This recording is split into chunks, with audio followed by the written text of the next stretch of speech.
Hi friends, మీకు కనుక ఈ వీడియో నచ్చినట్లయితే తప్పకుండా లైక్ చేయండి. ఇందు మొండిగా ప్రవర్తిస్తూ ఆయన నా పెళ్ళికి ఏ పనులు చేయాల్సిన అవసరం లేదు, ఒకవేళ ఆయన పనులు చేస్తే అప్పుడు నేను ఈ పెళ్ళి చేసుకోను అని చెప్పి ఇందు మొండి పట్టుపడుతూ ఉంటుంది.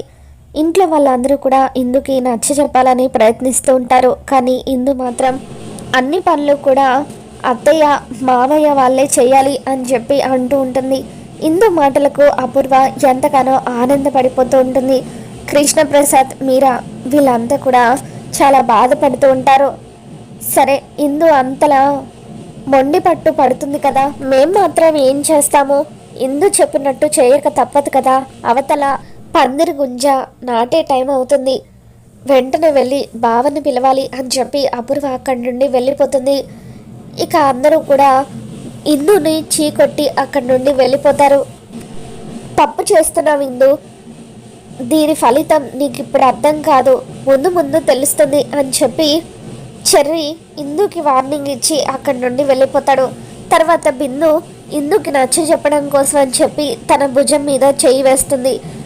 బిందు చేతిని కూడా ఇందు విసిరి కొడుతుంది. ఇక అలా ఇందు ఎవరు చెప్పినా కూడా వినకుండా అపూర్వ శరచంద్రాల చేతుల మీదుగానే తన పెళ్లి జరగాలని కోరుకుంటూ ఉంటుంది. అపూర్వ అక్కడి నుండి వెళ్ళబోతూ ఉంటే భూమి అపూర్వకు అడ్డుపడుతూ ఉంటుంది. అపూర్వ ఎటు వెళ్తే అటు భూమి వస్తూ ఉంటే ఏంటే నా దారికి అడ్డొస్తున్నావు అని చెప్పి అపూర్వ అంటూ ఉంటుంది. ఇక అప్పుడు భూమి మనిద్దరం కాసేపు మాట్లాడుకుందామా అని చెప్పి అంటూ ఉంటే, నువ్వు నాతో మాట్లాడతావా? నీతో నాకేంటి పని, నేనెందుకు మాట్లాడాలి అని చెప్పి అపూర్వ అక్కడి నుండి వెళ్ళబోతూ ఉంటే, ఇకప్పుడు భూమి మాట్లాడాల్సిందే అని చెప్పి నేను నిన్ను కొన్ని ప్రశ్నలు అడగాలని అనుకుంటున్నాను. అదేంటంటే, ఆ రోజు అమ్మ నొప్పులతో పడిపోయింది, మరి అమ్మ హాస్పిటల్కి కాకుండా ఫ్యాక్టరీకి ఎందుకు వచ్చింది?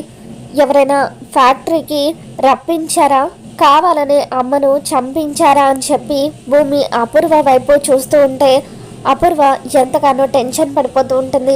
ఈ విషయాలన్నీ ఎందుకు నన్ను అడుగుతున్నావు అని చెప్పి అపూర్వ అంటూ ఉంటే, కొంతమందిని చూస్తూ ఉంటే కొన్ని అడగాలని అనిపిస్తుంది, అందుకే మిమ్మల్ని అడుగుతున్నాను అని చెప్పి కృష్ణప్రసాద్ అంకుల్ చెప్పిన దాని ప్రకారం అంకుల్కి అమ్మ లోపల ఉందన్న విషయం తెలియక ఆయన ఫ్యాక్టరీని తగలబెట్టేశారు. కానీ నీకు ఈ విషయాలన్నీ ముందే తెలుసు కదా, మా అమ్మ ప్రాణాలు తీసింది నువ్వే కదా అని చెప్పి భూమి అంటూ ఉంటే, ఇవన్నీ నన్ను అడుగుతున్నావేంటి, అసలు నాకేం సంబంధం అని చెప్పి అపూర్వ అంటూ ఉంటుంది.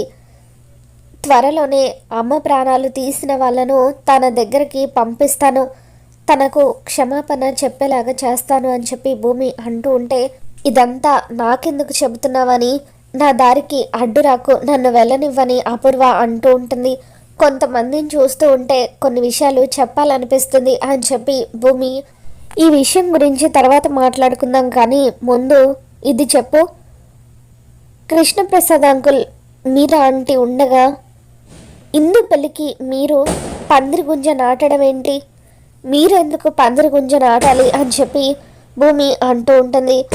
ఇందు కోరుకుంటుంది కదా అని చెప్పి అపూర్వ అంటూ ఉంటే, నువ్వు ఏం చేస్తావో నాకు తెలీదు, కృష్ణప్రసాద్ అంకుల్ మీరా అంటేనే పందిరి గుంజ నాటాలి అని చెప్పి భూమి అంటూ ఉంటుంది.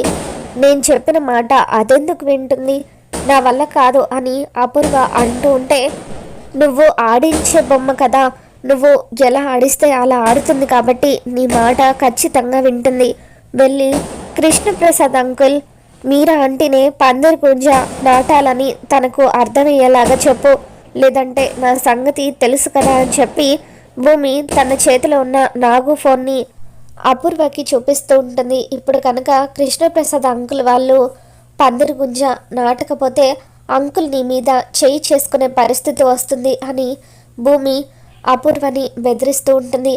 పిట్టలాగా ఉన్నావు, నన్నే బెదిరిస్తున్నావేంటి అని చెప్పి అపూర్వ అంటూ ఉంటే, అప్పుడు భూమి, పిట్ట చిన్నగా ఉంటుంది, చెట్టు మీద వాలుతుంది, కానీ చెట్టు పిట్ట మీద వాలలేదు కదా, అంతే ఇది కూడా, ఇదే ఉంది, ముందు ముందు నువ్వు నన్ను చూసి భయపడే రోజు కూడా వస్తుంది, ముందైతే వెళ్ళి కృష్ణప్రసాద్ అంకుల్ చేత పందిరి గుంజ నాటించు అని చెప్పి భూమి అపూర్వకి చెబుతూ ఉంటే ఇక అప్పుడు అపూర్వ ఒకవేళ భూమి చెప్పినట్టు చేయకపోతే కిడ్నాప్ విషయం గురించి భూమి శరత్ చంద్రకు చెప్పేస్తుందని, శరత్ చంద్ర తనను ఇంట్లో నుండి బయటకు వెళ్ళగొట్టేస్తాడని చెప్పి అపూర్వ ఊహించుకుంటుంది.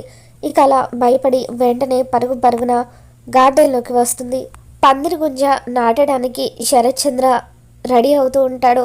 ఇక అలా పందిరి గుంజ నాటబోతూ ఉంటే అపూర్వ వైపు భూమి కోపంగా చూస్తూ తన చేతిలో ఉన్న ఫోన్ని అపూర్వకి చూపిస్తూ బ్లాక్మెయిల్ చేస్తూ ఉంటుంది. ఇక అప్పుడు అపూర్వ శరత్ చంద్రతో, ఏవండి, కన్న తల్లిదండ్రులు ఉండగా మనం పందిరి గుంజ నాటడం బాగోదేమో, చూసే వాళ్ళందరూ తనకు తల్లిదండ్రులు ఉన్నారు కదా, మీరెందుకు ఇదంతా చేస్తున్నారని అడిగితే అప్పుడు మన పరువు ఏమవుతుంది అని చెప్పి అపూర్వ అంటూ ఉంటుంది. మీ అమ్మ నాన్నలే పందిరి గుంజ నాటాలి అని చెప్పి అపూర్వ ఇందుకి చెబుతూ ఉంటుంది. ఆయన నాటితే నేను ఈ పెళ్ళి చేసుకోను అని చెప్పి ఇందు మొండికేస్తూ ఉంటుంది. ఇక అప్పుడు అపూర్వ బిందు చెంప పగలగొట్టి, ఆయన ఏంటే ఆయన నాన్న అని పిలవలేవా? ఒక పూటలో పెళ్ళి జరిగిపోతే నువ్వు పరయ్య వాళ్ళ ఇంటికి వెళ్తావో, ఎప్పుడో చుట్టపు చూపుగా ఈ ఇంటికి వచ్చి వెళ్తూ ఉంటావో, అటువంటిది మీ నాన్నను అమ్మను ఇంతలా బాధ పెడతావా? నా ఆడపడుచు కళ్ళల్లో నీళ్లు నేను చూడలేను. అప్పటి నుండి మీరా ఎంతలా బాధపడుతుందో చూడు అని అపూర్వ అంటూ ఉంటుంది. నా చెల్లెల గురించి మీ అత్తయ్య ఆలోచించినంత కూడా నేను ఆలోచించలేకపోయాను అని చెప్పి శరత్ చంద్ర మీరాని కృష్ణప్రసాద్ని పిలిచి పందిరి గుంజ నాటమని చెబుతూ ఉంటాడు. ఇక దాంతో కృష్ణప్రసాద్ మీరా ఇద్దరు కూడా ఎంతో సంతోషపడిపోతూ పందిరి గుంజ నాటుతూ ఉంటారు. ఇక దాంతో భూమి కూడా ఎంతగానో ఆనందపడిపోతూ ఉంటుంది. చెర్రీ కూడా వచ్చి అలా భూమి పక్కన నిలబడి చూసి ఆనందపడిపోతూ ఉంటాడు. మరో పక్క గగన్ ఆఫీస్లో గగన్ ఒక అమ్మాయిని ఇంటర్వ్యూకి పిలుస్తాడు. ఒక అమ్మాయి చాలా స్టైల్గా మోడర్న్ డ్రెస్ వేసుకొని క్యాట్ వాక్ చేసుకుంటూ గగన్ దగ్గరికి వస్తుంది. ఆ ఫైల్ని గగన్ చేతికి ఇస్తూ, మీకు కావాల్సిన క్వాలిఫికేషన్స్ అన్నీ కూడా నా దగ్గర ఉన్నాయి అని చెప్పి అంటూ ఉంటుంది. ఇక ఆ తర్వాత ఆ అమ్మాయి గగన్కి ఎదురుగా కూర్చుంటుంది. ఫైల్కి మసి అంటుకోవడంతో ఏంటిది అని చెప్పి గగన్ అంటూ ఉంటాడు. ఆ ఫైల్ ఎప్పుడు నేను ముట్టుకోవడం మానేశాను, కానీ ఎప్పుడైతే మీ దగ్గర జాబ్ ఉందని తెలిసిందో పరుగు పరుగున ఎలాగైనా సరే మీకు పర్సనల్ అసిస్టెంట్గా జాబ్ చేయాలని చెప్పి ఏమీ ఆలోచించకుండా వచ్చేసాను అని చెప్పి ఆ అమ్మాయి అంటూ ఉంటుంది. నేను ఉండేది Banjara Hills, Sumathi apartment, flat number 666 అని చెప్పి గగన్కి చెబుతూ, మీరు ఎప్పుడు పిలిచినా సరే టైంకి వచ్చేస్తాను అని చెప్పి అలా మెలికలు తిరుగుతూ ఉంటే గగన్ ఆ అమ్మాయి వైపు కోపంగా చూస్తూ ఉంటాడు. మరో పక్క భూమి అపూర్వని బ్లాక్మెయిల్ చేసి కృష్ణప్రసాద్ మీరాల చేత పందిరి గుంజ నాటించడంతో ఇక అప్పుడు అపూర్వ భూమి మీద కోపంతో రగిలిపోతూ ఉంటుంది. వసై, నువ్వు పదే పదే నా అహం మీద దెబ్బ కొడుతూనే ఉన్నావు, నీ అంతు చూస్తాను, నీ ప్రాణాలు తీసి నిన్ను కూడా మీ అమ్మ దగ్గరికే పంపించేస్తాను అని చెప్పి అపూర్వ భూమిని చూసి అనుకుంటూ ఉంటుంది. మరి రాబోతున్న ఎపిసోడ్లో ఏం జరగబోతుందో మళ్ళీ మన ఛానల్లో తెలుసుకుందాం. మీకు ఈ వీడియో నచ్చినట్లయితే తప్పకుండా లైక్ చేయండి.